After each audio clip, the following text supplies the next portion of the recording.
Ladies and gentlemen, welcome to World of Wrestling here tonight to discuss the WWE Survivor Series 2020 review. Everybody kept going on and on YouTube on their reviews and discussing about like Undertaker's retirement, farewell speech, and all this jazz. People saying, oh, he's going to have one more match at WrestleMania. Well, tonight it proved that it is official. Undertaker is done. He is finito. His career is officially over. And me personally, I felt that he was going to retire. This was a legit farewell. There was some moments during that farewell speech or farewell segment of The Undertaker. I felt maybe, given the amount of time of how long they did it, it made me think maybe they were going to do that. But as things went on throughout that entire segment, I started to realize that this is really, truly the end of The Undertaker's career. So, folks, it is officially over. Undertaker is done. As he mentioned in his speech, Undertaker is now resting in peace. And that's it. He's done. If I see The Undertaker ever again inside of a ring doing anything outside of maybe making an appearance for some segment or some shit, I will be pissed. Because if they wanted to continue the story of The Undertaker trying to get his last hoorah in, this would have been it. They didn't do that, so I don't want to ever see The Undertaker in a wrestling match again. And that's basically it. One thing I will say that I enjoyed watching was seeing Paul Bearer's image appearing inside the ring with The Undertaker while Paul Bearer held the urn like he used to back in the day, which was an old image that he had an old image that they took of him when he was holding the urn. So, yeah. And they made him look like somewhat of a ghost or what have you. So I really enjoyed that. I thought that was pretty damn cool what they did. Now, getting into the card, the show itself, the actual matches, the things that are in the here and now. Undertaker's past news, unfortunately. He is old, retired, and done with. And I got that out of the way. Let's discuss the actual matches on the card, because some of the matches were okay, but a lot of it was trash. Let's get into the matches step by step.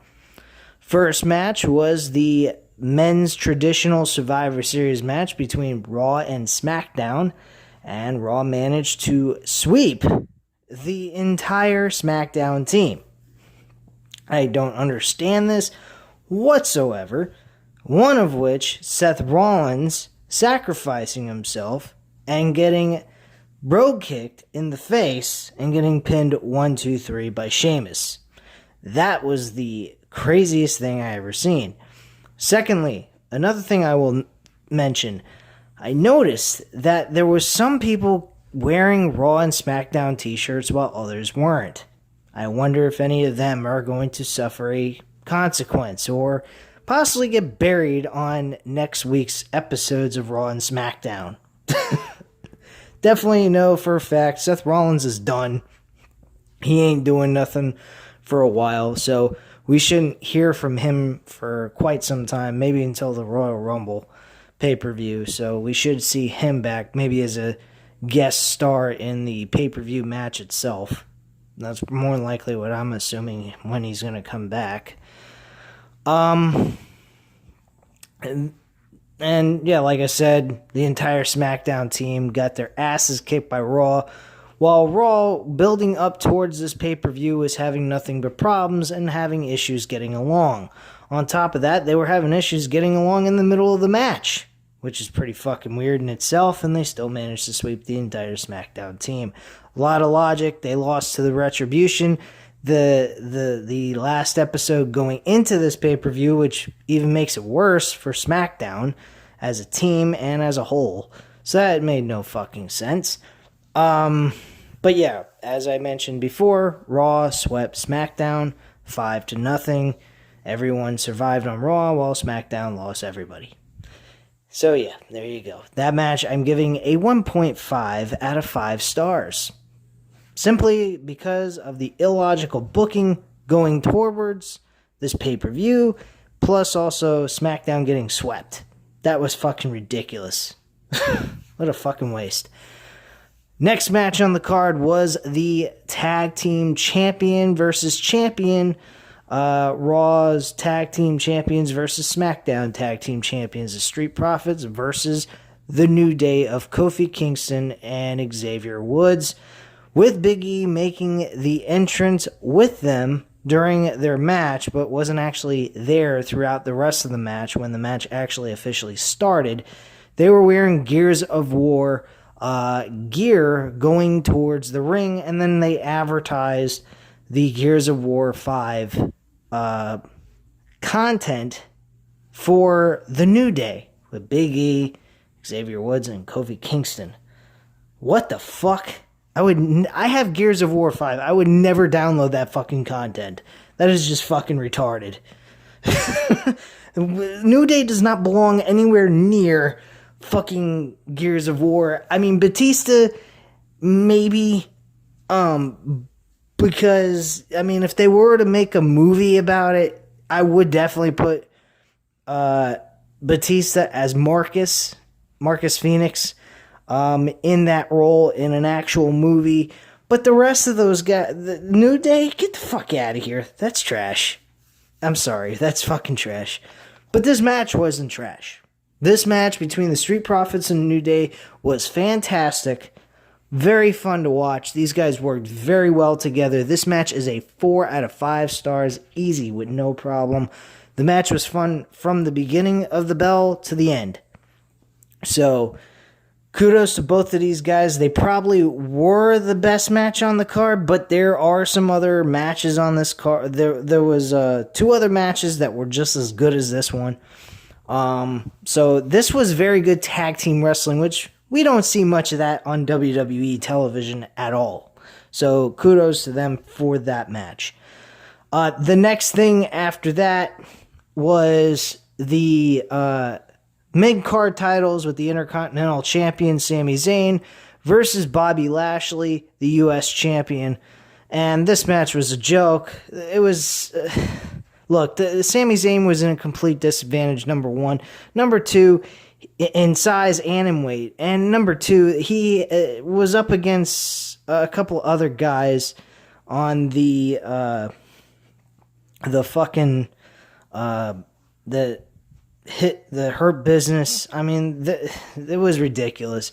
Match was trash. 1 out of 5 stars. Really horrible match. The next match after that was the Women's Championship match. This match was very good. These women went for I'd say about 15 minutes. Sasha Banks, they had her win the right way, not hurting Asuka in any way, shape, or form by, bank statement, backstabber, or any of that. They didn't make her tap out. She won by the skin of her, by the hair of her teeth, whatever terminology or cliche you want to say. But she won by the skin of her teeth, and she was very close to losing the match anyway, but she managed to pull off a miracle and went through a series of roll-up pins, countering each other's pinfalls and stuff like that, which was very nice. And eventually, Sasha Banks got the roll-up pin to get the win, and that was that. Very good matchup. Definitely well worth going back to watch. From there, we had the women's... Oh, dear Lord. We had the women's traditional Survivor Series match. This was probably the worst of the worst. Bianca Belair didn't get pinned, submit to Lana, but Lana won the match for her team by standing on the fucking steel steps. Are you fucking kidding me? This was the worst moment of the entire night, because quite frankly, this match was fun. I actually was enjoying it. The action was decent. Some of the women's wrestlers were doing very decently in this match. I didn't have any problems with it. It was back and forth. It was promising compared to the men's match. But my God, how you end the match the way they did was mind-boggling. People were worried Lana was going to pin fucking Bianca Belair and they were going to bash their heads through walls, from what I've heard on people on JD's channel. They sent a fucking super chat to him and said, one of them said, if Bianca Belair loses to Lana getting pinned or submitting, he's going to break his phone and smash his head into every wall in his house. I mean, that was just barbaric and insane, I think, the comments he was saying. And BC Amplified, who's another person I listened to, he even was saying the same thing. He was literally going to kill himself if he had to see that. And I can't wait to see what he has to say about this, because I'm definitely going to check that out tomorrow or whenever he decides to upload it. So that should be pretty damn entertaining to watch. But still, guys, I mean, this was terrible. This match was promising. It was fun to watch. I'd have been okay if Lana and Bianca Belair were the last two women left. And what happened was basically everybody else on the team got eliminated. It was, you go back and watch the match. It's a lot of fun to watch, but when you get near the end, it just makes you feel like you wasted your entire time, and it just really sucked. Shayna Baszler had Bianca Belair in a rear naked choke, okay? She was making her pass out. She fell forward, got onto the ropes, and Shayna Baszler was pretty much assuming at this point, you know, even though she's touching the rope, she's out. She's not conscious. She's done. Which I guess you could say was an honest mistake on Shayna Baszler's part. I mean, she has a tendency, and she's shown history in matches to let her emotions get the better of her, which I think is one of her weak points of her character in an in-ring match, which I think is very nice. I think that's very cool that they have that kind of mentality with Shayna Baszler, which she usually beats herself. She doesn't have anyone really beat her, in all honesty. So when a regular woman like Bianca Belair, which she's not an average Joe woman. She's very good. I'll give her credit. She's not my cup of tea, but I have to admit she is a very decent wrestler and has a lot of charisma. But you know, an average Joe person like Kairi Sane, for example, in NXT when they fought each other, she was very good in the ring. I'm not going to deny that, but to be able to cleanly beat Shayna Baszler? No. Shayna Baszler lost to Kairi Sane before because of the fact that she beat herself and let her emotions get the better of her. And that is really what happened here. She thought that she had the win. She was waiting for the referee to say she's out, and she won, and the referee wasn't saying nothing and was just counting her to let go. She figured, what the hell are you doing, man? You count me to break the hold, yet she's fucking out, you know? So her emotions got the better of her. She got disqualified because she didn't release it by the 5 count. And then Bianca Belair had to fight off Nia Jax, which is no easy task. So things were looking promising here. We actually had something going for us to see Bianca Belair fight off 3 women by herself and actually win. But at the end of the day, she ends up losing because her and Nia Jax are outside too long. She manages to lift Nia Jax over her shoulder, throw her into the stands, where if there was fans, that's where she'd be, in the stands. And she tried to get in the ring, but before she could get in, the referee counted to 10. And Lana, all she did during the match was stand on the steps because that's what she was asked to do. So she did that. And what happened? Bianca Belair got counted. Nia Jax was counted out as well. Double count out. Bianca Belair was the only woman left on her team. Lana was the only one left on her team. And Lana was the lone survivor. and she was given the credit of winning for the Raw team. What a fucking joke. I don't understand one thing. If they're going for the idea that Lana is this woman for people to cheer for and get behind as a sympathy character, why wouldn't you go ahead and have Lana actually compete against Bianca Belair and have her work with Bianca Belair before this match ever came about for them to put on a good 5 to 7 minute one-on-one matchup at the end of this match and have Bianca work with her to help her look good in the match, and Bianca gets the win. I don't get the fucking logic behind all this.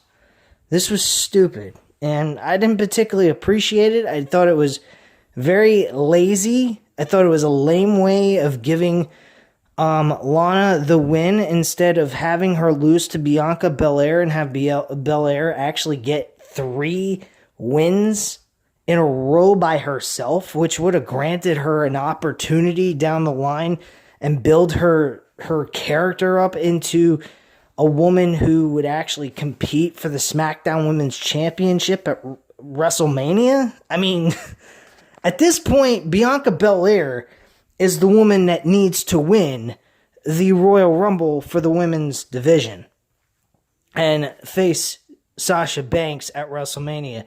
Because here's something I will say that upsetted me. Despite the fact I claimed before the ending of the match it was enjoyable, there was one thing that stuck out me like a sore thumb, and that was Peyton Royce pinning fucking Bayley. That I did not like whatsoever. I thought that was fucking retarded. There is no reason why Bayley, being the team captain and the longest reigning SmackDown Women's Champion, eats the first pinfall. She gets pinned first and eliminated from the match.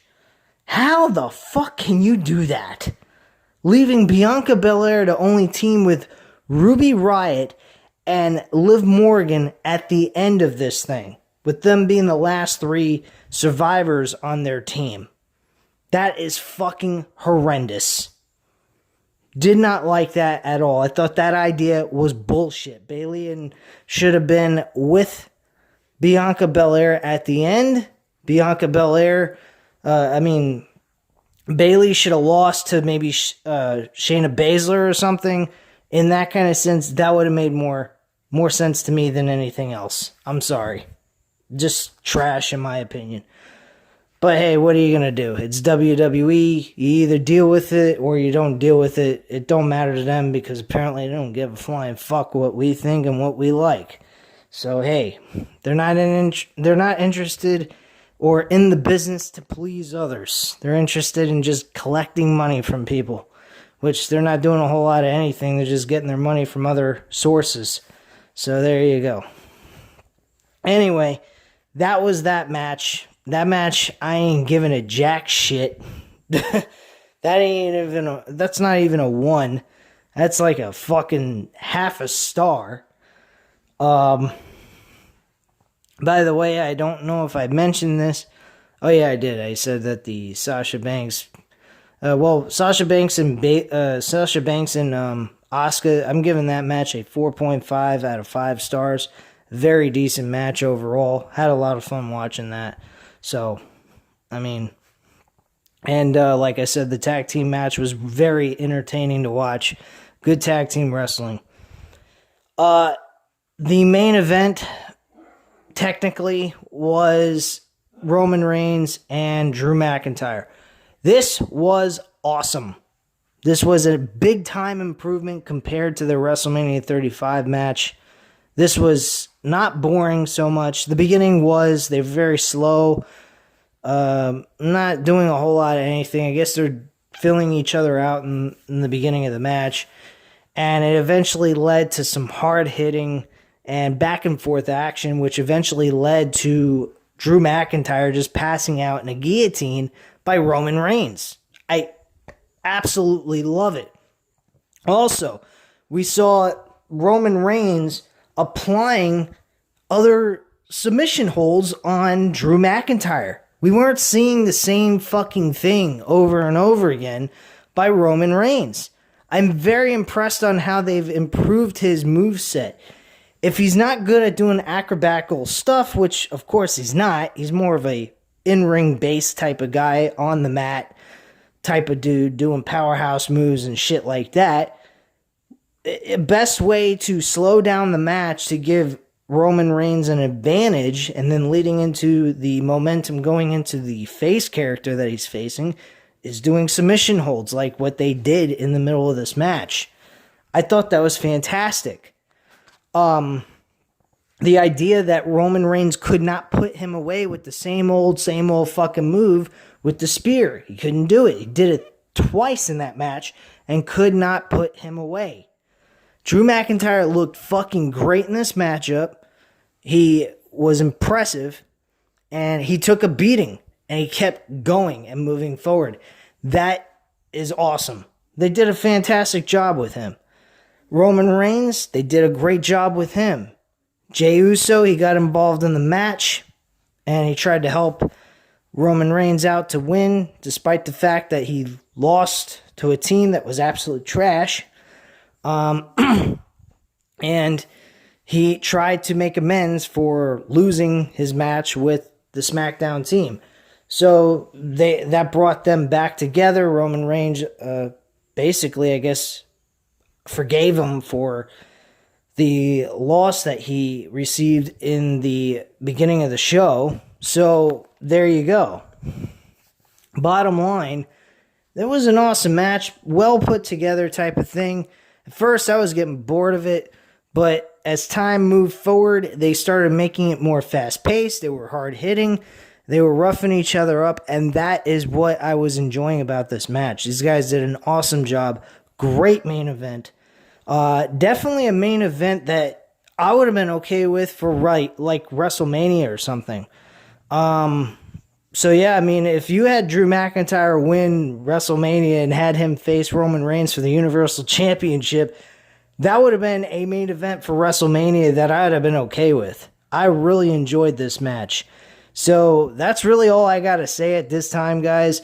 The show is pretty much pointless, as usual. I mean, it didn't really accomplish anything. You had some good matches, but at the end of the day, who won what? It ended up being a tie, 3-3. That's all it was. And then, I guess if you want to count in the match on the fucking, the pre-show with Miz winning that, which, by the way, I didn't quite understand why the Miz didn't attempt to cash in on Drew McIntyre while he was basically out like a light. That made no fucking sense. I just don't get it. I mean, if you're going to make Miz not win the championship, you want to keep the title on fucking Drew McIntyre, have him cash in. Drew McIntyre wakes up when he gets pinned, while he's being pinned, and he kicks out, hits him with the Claymore kick, and then walks away still as the WWE champion. And hey, we got a championship match on the fucking end of the pay-per-view, technically, but we had the farewell speech by The Undertaker, which was the finale of the show, so that's all there is to it there. But that's overall the pay-per-view for me. 3 good matches. The rest of the show sucked. The rest of the show was trash. It wasn't even needed. So half of the show is good, the other half was trash. There you go. That's Survivor Series for you guys. I don't know what to say, but this wasn't really really all that great of a show. Now, if you want to go back and watch the 3 good matches on the card and skip the rest of it, while you'll have pretty much watched about an hour and 30 minutes of the show, maybe, possibly. Definitely like a short movie or something that you'd be watching if you attempted to watch this pay-per-view and skip the real shit stuff and only watch the good stuff. So that's pretty much that. But me personally, I mean, I think I would go back and watch this just for those 3 matches, because I did have a lot of fun watching them. The rest of that show is fucking garbage. Real fucking garbage. But anyway, guys, that's really all I have to say at this time. You know what to do. Hit the like button if you liked the video. Hit the subscribe button if you're not already subscribed to the channel.